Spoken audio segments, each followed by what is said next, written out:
বিচার বিভাগের নিয়ন্ত্রণ সংক্রান্ত সংবিধানের ১১৬ অনুচ্ছেদের কিছু অংশ অবৈধ বাতিল ঘোষণা করেছেন হাইকোর্ট। এছাড়া ৩ মাসের মধ্যে পৃথক সচিবালয় গঠনের নির্দেশ দিয়েছেন হাইকোর্ট। এর ফলে অধস্তন আদালতের বিচারকদের বদলি ও পদোন্নতির ক্ষমতা সুপ্রিম কোর্টের হাতে ফিরল। এছাড়া এই রায়ের ফলে সুপ্রিম কোর্টের পৃথক সচিবালয় স্থাপনে কোনো বাধা থাকল না। মঙ্গলবার হাইকোর্টের বিচারপতি আহমেদ সোহেল ও বিচারপতি দেবাশিস রায় চৌধুরীর সমন্বয়ে গঠিত বেঞ্চ এ রায় ঘোষণা করেন। আতিকুর রহমান তিতাসের রিপোর্ট। বিচারকদের নিয়ন্ত্রণ ও শৃঙ্খলা বিধান সম্বলিত সংবিধানের ১১৬ অনুচ্ছেদের সংশোধনী অবৈধ ও সংবিধান পরিপন্থী ঘোষণা করে এবং ৭২ সংবিধানের ১১৬ অনুচ্ছেদ বহাল রেখে রায় ঘোষণা করেছেন হাইকোর্ট। এ রায়ের ফলে অধস্তন আদালতে দায়িত্ব পালনরত বিচারকদের নিয়ন্ত্রণ, কর্মস্থল নির্ধারণ, পদোন্নতি, ছুটি মঞ্জুরি ও শৃঙ্খলা বিধানের দায়িত্ব পুরোপুরি সুপ্রিম কোর্টের হাতে ফিরে এলো। দুপুরে বিচারপতি আহমেদ সোহেল ও বিচারপতি দেবাশিস রায় চৌধুরীর সমন্বয়ে গঠিত হাইকোর্ট বেঞ্চ এ রায় ঘোষণা করেন। অধস্তন আদালতের নিয়ন্ত্রণ এবং কর্তৃত্ব সম্পূর্ণ সুপ্রিম কোর্টের উপর ন্যস্ত হয়েছে, এটা একটা দিক। আরেকটা দিক হলো আদালত বলেছেন যে যেহেতু ১১৬ অনুচ্ছেদ পূর্ব অবস্থায় ফিরে গেছে, কাজেই পরিবর্তিত ১১৬ অনুচ্ছেদের আলোকে যেই শৃঙ্খলা বিধি প্রণয়ন করা হয়েছিল সেই শৃঙ্খলা বিধি বাতিল ঘোষণা করেছেন। রায় সুপ্রিম কোর্ট কর্তৃপক্ষের পাঠানো প্রস্তাবনা অনুসারে ৩ মাসের মধ্যে একটি পৃথক সচিবালয় প্রতিষ্ঠার নির্দেশনা দেওয়া হয়েছে। পাশাপাশি রায় বিচারকদের জন্য ২০১৭ সালে তৈরি করা শৃঙ্খলা বিধি সংবিধানের সঙ্গে সাংঘর্ষিক ঘোষণা করা হয়। আইনজীবীরা জানান, এই রায়ের ফলে এখন থেকে বিচারকদের নিয়ন্ত্রণ, বদলি ও শৃঙ্খলা বিধানের জন্য রাষ্ট্রপতির কাছে সুপ্রিম কোর্টকে আর ধর্ণা দিতে হবে না। সুপ্রিম কোর্টের অধীনে একটি বিচার বিভাগের জন্য পৃথক সচিবালয় প্রতিষ্ঠা করার জন্য আদালত ডিরেকশন দিয়েছেন এবং এই সচিবালয় আগামী ৩ মাসের মধ্যে প্রতিষ্ঠা করতে বলেছে। বিদ্যমান সংবিধানের ধারা অনুযায়ী বিচার বিভাগের কর্মকর্তাদের নিয়োগ, পদায়ন, বদলি, পদোন্নতি, ছুটি ও শৃঙ্খলা বিধির ক্ষেত্রে নির্বাহী বিভাগের প্রভাব ছিল, যা বিচার বিভাগের স্বাধীনতার জন্য একটি গুরুত্বপূর্ণ প্রশ্ন হিসেবে বিবেচিত হচ্ছিল। এই যে বিচার বিভাগের স্বাধীনভাবে কাজ করার এবং মাথা উঁচু করার দাঁড়াবার যে ইতিহাস, এটি বাংলাদেশের জন্য একটি গৌরব উজ্জ্বল নতুন যাত্রা। এই ভারতীয় সাবকন্টিনেন্টে ভারতের বিচার ব্যবস্থাকে আমরা এখনো সম্মানের দৃষ্টিতে দেখি। যদি আমাদের বিচার বিভাগ এই রায়ের পরে মাথা উঁচু করে দাঁড়াতে পারে, তাহলে আমাদেরকেও এই ভারতীয় উপমহাদেশে একটি নতুন বিচারিক সিস্টেমের ক্ষেত্রে গুরুত্বের দৃষ্টিতে দেখা হবে। আতিকুর রহমান তিতাস, মাই টিভি। জুলাই আগস্টের গণহত্যা নিয়ে আন্তর্জাতিক অপরাধ ট্রাইব্যুনালে বিস্ফোরক তথ্য দিয়েছেন সাবেক আইজিপি ও রাজসাক্ষী চৌধুরী আব্দুল্লাহ আল মামুন। বিস্তারিত দেখুন এসএম আরিফের রিপোর্টে। আন্তর্জাতিক অপরাধ ট্রাইব্যুনালে স্বীকারোক্তিমূলক জবানবন্দি দিয়েছেন জুলাই হত্যাকাণ্ডে মানবতা বিরোধী অপরাধের মামলার আসামি রাজসাক্ষী সাবেক আইজিপি চৌধুরী আব্দুল্লাহ আল মামুন। জবানবন্দিতে তিনি বলেন, ছাত্র জনতার আন্দোলন দমাতে প্রাণঘাতী অস্ত্রের ব্যবহারে তৎকালীন প্রধানমন্ত্রী শেখ হাসিনার নির্দেশনার কথা ফোন করে তাকে জানান সাবেক স্বরাষ্ট্রমন্ত্রী আসাদুজ্জামান খান কামাল। জুলাই আগস্টের গণহত্যা এবং মানবতা বিরোধী অপরাধ যেগুলো আগে হয়েছে সবকিছুর মূল নির্দেশদাতা হচ্ছেন তদানীন্তন প্রধানমন্ত্রী শেখ হাসিনা, এবং জুলাই আগস্টের ব্যাপারে তিনি যুক্ত করেছেন আসাদুজ্জামান খান কামাল, যিনি স্বরাষ্ট্রমন্ত্রী ছিলেন। এই দুজনের নির্দেশে বাকি কর্মকাণ্ডগুলো হয়েছে সেটা তিনি পরিষ্কার করেছেন।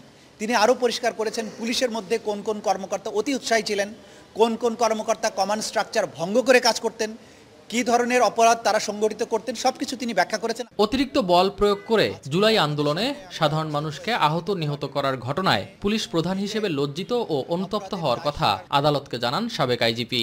এই ঘটনায় আহত নিহতের পরিবার, দেশবাসী এবং আদালতের কাছে ক্ষমা প্রার্থনা করেন তিনি অপরাধ স্বীকার করেছেন, একই সাথে সত্য উদ্ঘাটন করেছেন এবং আদালতের কাছে প্রার্থনা করেছেন তাকে যাতে ক্ষমা করা হয়, কিন্তু সেটার চূড়ান্ত সিদ্ধান্ত নেবার ক্ষমতা আদালতের। আজকের এই সাক্ষীর বক্তব্যের মাধ্যমে আমরা এই সমস্ত অপরাধীদের বিরুদ্ধে যে অপরাধগুলো প্রমাণ করার চেষ্টা করছিলাম সেটি একটা মারাত্মক অকাট্য দলিল হিসেবে আজকে উপস্থাপিত হয়েছে। আমরা আশা করছি সামনের দিনগুলোতে একই রকমের অকাট্য অথবা তার চেয়েও শক্তিশালী প্রমাণ আরও আদালত উপস্থিত করব এবং সমস্ত প্রমাণ উপস্থাপনের মাধ্যমে এই মামলাটির একটা চূড়ান্ত নিষ্পত্তি হবে। এই জবানবন্দির মাধ্যমে সত্য উদ্ঘাটন হলে কিছুটা হলেও অপরাধ বোধ থেকে মুক্তি পাবেন বলে ট্রাইব্যুনালকে জানান চৌধুরী আব্দুল্লাহ আল মামুন। বুধবার তার জবানবন্দির বিপক্ষে জেরা করবেন রাষ্ট্রনিযুক্ত আসামি পক্ষের আইনজীবী। এসএম আরিফ, মাই টিভি, ঢাকা। অন্তর্বর্তী সরকারের প্রধান উপদেষ্টা ডক্টর মোহাম্মদ ইউনূসের সঙ্গে 7টি রাজনৈতিক দল ও একটি সংগঠনের প্রতিনিধিদের বৈঠক শুরু হয়েছে। বিকেল 5টায় রাষ্ট্রীয় অতিথি ভবন যমুনায় এই বৈঠক শুরু হয়। দলগুলো ও সংগঠনটি হচ্ছে এবি পার্টি, নাগরিক ঐক্য, গণসংহতি আন্দোলন, গণ অধিকার পরিষদ, এলডিপি, ইসলামী আন্দোলন বাংলাদেশ, জাতীয় গণফ্রন্ট ও হেফাজতে ইসলাম বাংলাদেশ। এর আগে রোববার বিএনপি, জামায়াত ও এনসিপির সঙ্গে প্রধান উপদেষ্টার বৈঠক অনুষ্ঠিত হয়। আলাদা আলাদা বৈঠকে প্রধান উপদেষ্টা দলগুলোকে আশ্বস্ত করে বলেন, আগামী ফেব্রুয়ারির মাঝামাঝি জাতীয় নির্বাচন অনুষ্ঠিত হবে। ধারাবাহিক এই সংলাপকে আসন্ন নির্বাচনের প্রস্তুতিতে গুরুত্বপূর্ণ অগ্রগতি হিসেবে দেখা হচ্ছে।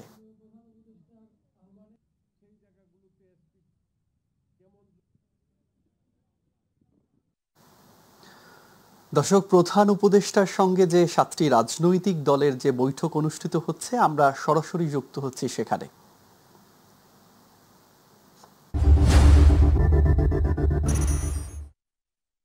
পক্ষ থেকে এই স্পষ্ট বার্তা সরকার প্রধানকে দেওয়া হয়েছে। Thank you.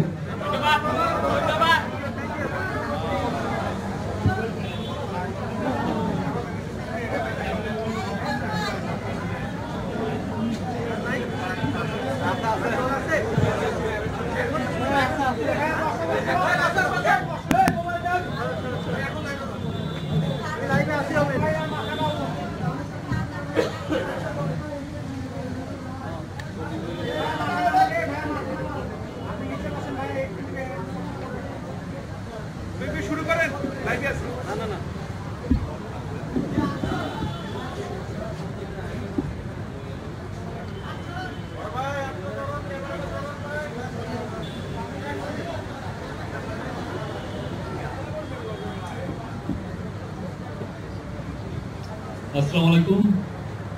আজকে আপনারা জানেন যে গত পরশু প্রথম দফা 3টা পার্টির সাথে মিটিং হয়েছিল। আজকে আরো 7টি পার্টির সাথে আমাদের chief adviser professor Mohammad Yunus meeting করেছেন। মিটিংয়ে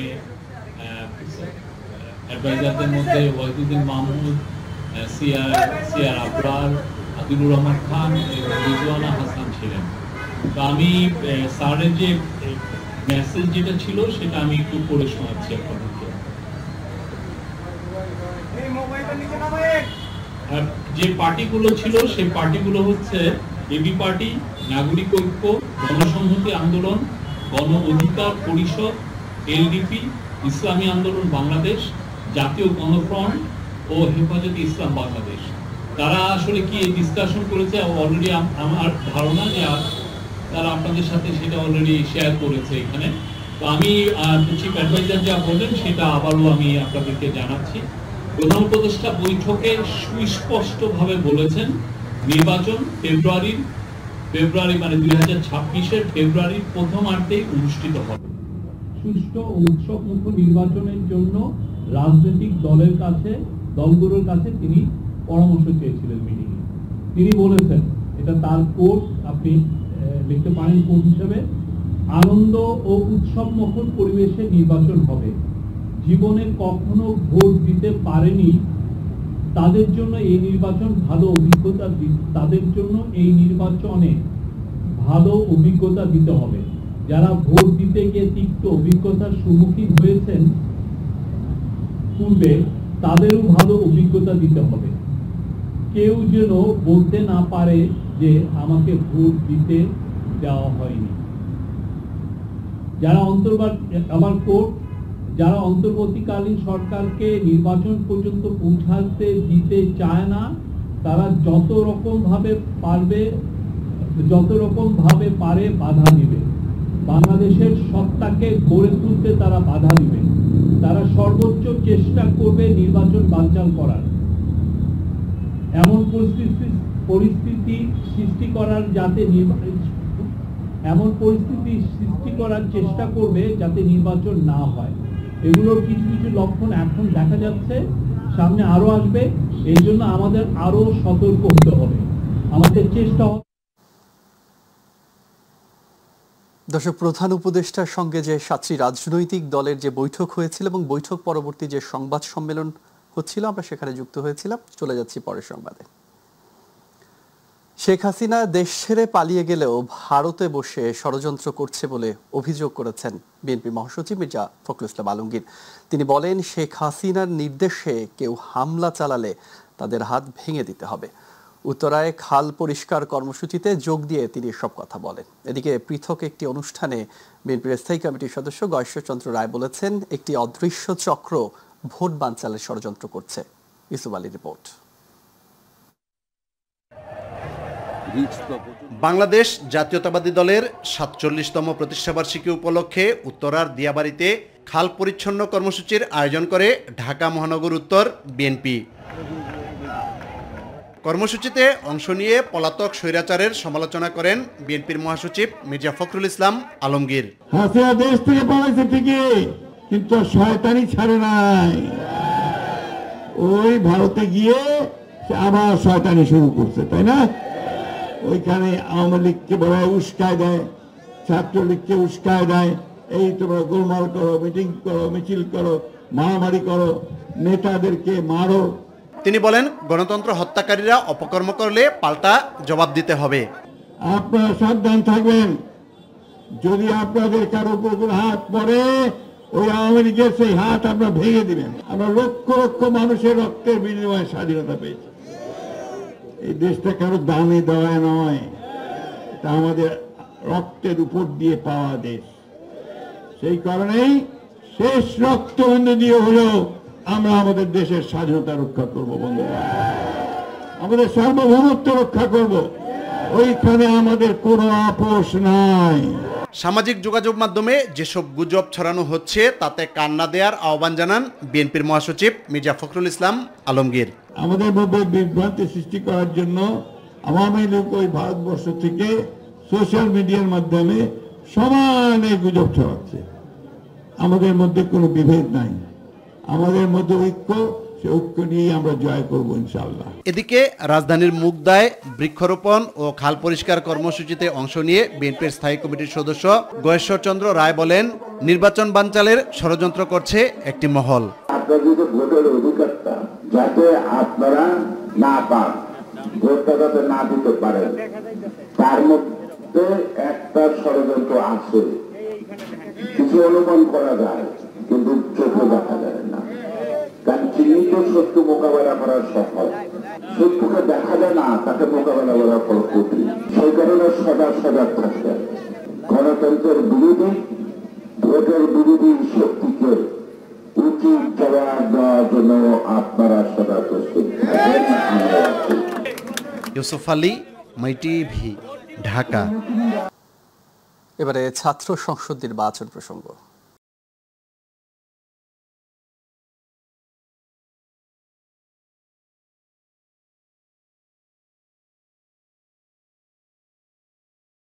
ঢাকা বিশ্ববিদ্যালয় কেন্দ্রীয় ছাত্র সংসদ ডাকসু নির্বাচনে স্থগিত করে হাইকোর্টের দেয়া আদেশের উপর স্থগিতাদেশ আগামীকাল বুধবার পর্যন্ত বহাল রেখেছেন আপিল বিভাগের চেম্বার জজ আদালত। আপিল বিভাগের পূর্ণাঙ্গ বেঞ্চে এই বিষয়ে শুনানি হবে। হাইকোর্টের আদেশ স্থগিত চেয়ে ঢাকা বিশ্ববিদ্যালয় কর্তৃপক্ষের করা আবেদনের পরিপ্রেক্ষিতে মঙ্গলবার চেম্বার বিচারপতি ফারা মাহবুব এ আদেশ দেন। আদালতে আবেদনের পক্ষে শুনানি করেন ঢাকা বিশ্ববিদ্যালয়ের আইনজীবী অ্যাডভোকেট মোহাম্মদ শিশির মনির। এর আগে সোমবার ডাকসু নির্বাচন আগামী ৩০ অক্টোবর পর্যন্ত স্থগিত ঘোষণা করে আদেশ দেন হাইকোর্ট। একই দিন ওই আদেশের উপর স্থগিতাদেশ দেন চেম্বার আদালত। গত ২৮ আগস্ট ডাকসু নির্বাচনে SM ফরহাদের প্রার্থিতা চ্যালেঞ্জ করে গণতান্ত্রিক আন্দোলন বিষয়ক সম্পাদক প্রার্থী BM ফাহমিদা আলম হাইকোর্টের সংশ্লিষ্ট শাখায় রিটটি করেন। জাহাঙ্গীরনগর বিশ্ববিদ্যালয় কেন্দ্রীয় শিক্ষার্থী সংসদ ও হল সংসদ নির্বাচনের প্রচারণা এখন জমজমাট। জোটবদ্ধ ও স্বতন্ত্র প্রার্থীরা মাঠে নেমে যাচ্ছেন, ভোটারদের দুয়ারে দুয়ারে চাইছেন ভোট, দিচ্ছেন প্রতিশ্রুতি। পুরুষদের পাশাপাশি পিছিয়ে নেই নারীরাও। তবে প্রচারণায় সাইবার বুলিং সহ নানা প্রতিবন্ধকতার অভিযোগ তুলেছেন নারী প্রার্থীরা। আশুলিয়া প্রতিনিধি মোহাম্মদ আনোয়ার হোসেনের রিপোর্ট জানাচ্ছেন আতিকুর রহমান তিতাস। দীর্ঘ ৩৩ বছর পর গত ২৯ আগস্ট জাহাঙ্গীরনগর বিশ্ববিদ্যালয় কেন্দ্রীয় ছাত্র সংসদ ডাকসু নির্বাচনের চূড়ান্ত তালিকা প্রকাশ করে নির্বাচন কমিশন। ২৫টি পদের বিপরীতে প্রতিদ্বন্দ্বিতা করছেন ১৭৯ জন প্রার্থী। চূড়ান্ত তালিকা প্রকাশের পর থেকেই চলছে জাকসু ও হল সংসদ নির্বাচনের প্রাণবন্ত প্রচারণা। ছাত্রদল, ছাত্র শিবির সহ সমন্বিত শিক্ষার্থী জোট, শিক্ষার্থী ঐক্য ফোরাম, স্বতন্ত্র শিক্ষার্থী সম্মেলন ও বামপন্থী প্যানেলের প্রার্থীরা সহ সকলেই ভোট চেয়ে প্রচারণায় নেমেছে। দীর্ঘ ৩৩ বছর পর জাহাঙ্গীরনগর বিশ্ববিদ্যালয় কেন্দ্রীয় শিক্ষার্থী সংসদ নির্বাচন অনুষ্ঠিত হবে আগামী 11 সেপ্টেম্বর। এই নির্বাচনকে ঘিরে আমাদের সকলের মাঝেই একটি আলাদা প্রত্যাশা আছে। আমাদের অফিসিয়াল নির্বাচনী প্রচারণার কার্যক্রম শুরু হয়েছে। আমরা বিভিন্ন বিভাগ এবং আবাসিক হলগুলোতে শিক্ষার্থীর সঙ্গে যোগাযোগ করার চেষ্টা করছি। প্রার্থীরাই না, যাতে ভোটাররাও অংশগ্রহণ করে এবং এই নির্বাচনটাকে উপভোগ করে, এটাই মূল কথা। পুরুষদের পাশাপাশি নারীরাও সমানভাবে অংশ নিচ্ছে প্রচারণায়। তবে সাইবার বুলিং সহ কিছু প্রতিবন্ধকতার অভিযোগ তুলেছেন নারী প্রার্থীরা। অপ্রীতিকর কোনো ঘটনা ঘটছে না এখানে। আমরা আশাবাদী যে আমরা একটা সুষ্ঠু নির্বাচন আমাদেরকে প্রশাসন উপহার দিতে পারবে। প্রত্যেকটা স্টুডেন্টদেরই আমাদের প্রচারণায় খুব ভালোভাবে সাড়া দিচ্ছেন, তারা আমাদের প্রচারণাকে স্বাগতম জানাচ্ছেন। ভবিষ্যতে শুধু জাকসু না, জাকসু, ডাকসু, রাকসু বা যে কোনো নির্বাচনে আর কেউ নারীকে শীর্ষ পদে দিতে ভয় পাবে না। আগামী 11 সেপ্টেম্বর অনুষ্ঠিত হবে জাকসু নির্বাচন। এবার মোট ভোটার 11,919 জন, এর মধ্যে ছাত্র 6,102 জন আর ছাত্রী 5,817 জন। আপনাদের সদয়জ্ঞাতার্থে অবগত করছি যে কেন্দ্রীয় শিক্ষার্থী সংসদ নির্বাচনের জন্য 179 জন প্রার্থীর মনোনয়নপত্র চূড়ান্তকরণ করা হয়েছে নির্বাচন কমিশনের পক্ষ থেকে। আনন্দ, উচ্ছ্বাস আর গণতান্ত্রিক চর্চার আবহে এগিয়ে যাচ্ছে জাকসু নির্বাচন। ভোটারদের ভোটেই নির্বাচিত হবে যোগ্য প্রার্থী, এমন প্রত্যাশা সাধারণ শিক্ষার্থীদের। আতিকুর রহমান তিতাস, মাই টিভি। বাংলাদেশ কৃষি বিশ্ববিদ্যালয় শিক্ষার্থীরা হল ছাড়ার নির্দেশ প্রত্যাখ্যান করে সকাল থেকে জব্বারের মোড় রেলপথ অবরোধ করেছে। এতে ঢাকা ময়মনসিংহ রুটে ট্রেন চলাচল বন্ধ রয়েছে। ভেটেরিনারি ও পশুপালন অনুষদের ডিগ্রিকে একীভূত করে একটি কম্বাইন্ড ডিগ্রি দেওয়ার দাবিতে শিক্ষক কর্মকর্তাকে রোববার অবরুদ্ধ করে রাখাকে কেন্দ্র করে বহিরাগতরা হামলা করে শিক্ষার্থীদের। উদ্ভূত পরিস্থিতিতে বিশ্ববিদ্যালয় কর্তৃপক্ষ রোববার রাতেই অনির্দিষ্টকালের জন্য বিশ্ববিদ্যালয় বন্ধ ঘোষণা করে। সোমবার সকাল 9টার মধ্যে সকল ছাত্র ছাত্রীকে হল ত্যাগের নির্দেশ দেওয়া হয়। শিক্ষার্থীরা বলেন, সোমবার 6 দফা আলটিমেটাম দেওয়া হয়েছিল, এখন পর্যন্ত প্রশাসনের কোনো সাড়া নেই, তাই বাধ্য হয়ে দাবি আদায়ে রেলপথ অবরোধ করা হয়েছে।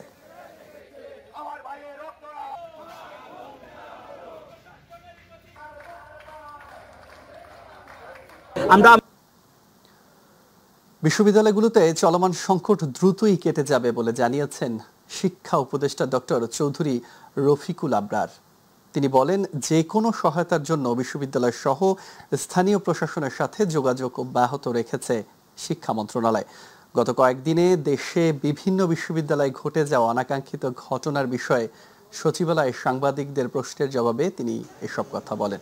শিক্ষা উপদেষ্টা বলেন, সাম্প্রতিক সময়ে ঘটনা নিয়ে সবার সাথে মন্ত্রণালয়ও উদ্বিগ্ন।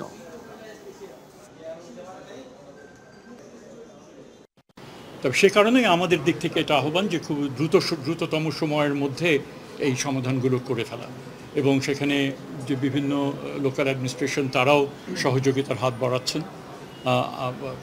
কোনো ক্ষেত্রে প্রয়োজন যেটা লোকাল কমিউনিটি তারাও সেখানে এগিয়ে এসছেন। তো আমার মনে হয় সমাধান খুব দ্রুত এটা হবে, এবং আমাদের দিক থেকে যতটুকু করণীয় আমরা সেটা করব। উৎপাদন টার্গেট কমানো, ওভারটাইম নিশ্চিতকরণ সহ 20 দফা দাবি আদায়ে গত 2 দিন ধরে আন্দোলন করে আসছিলেন নীলফামারী উত্তরা রপ্তানি প্রক্রিয়াকরণ অঞ্চল ইপিজেডের এভারগ্রিন প্রোডাক্ট ফ্যাক্টরি শ্রমিকরা। এর ফলে কারখানা কর্তৃপক্ষ অনির্দিষ্টকালের জন্য প্রতিষ্ঠানটি বন্ধ ঘোষণা করলে শ্রমিকরা আন্দোলনে নামলে আজ সকাল 10টায় আইনশৃঙ্খলা বাহিনীর সাথে দফায় দফায় সংঘর্ষে রণক্ষেত্রে পরিণত হয় পুরো এলাকা। পরিস্থিতি নিয়ন্ত্রণে আইনশৃঙ্খলা বাহিনী টিয়ার গ্যাস, রাবার বুলেট নিক্ষেপ ও লাঠিচার্জ করে। সংঘর্ষে 1 শ্রমিক নিহত, অর্ধশতাধিক শ্রমিক আহত হয়ে নীলফামারী জেনারেল হাসপাতালে ও রংপুর মেডিকেল কলেজ হাসপাতালে ভর্তি রয়েছে। এর মধ্যে 6 জনের অবস্থা আশঙ্কাজনক।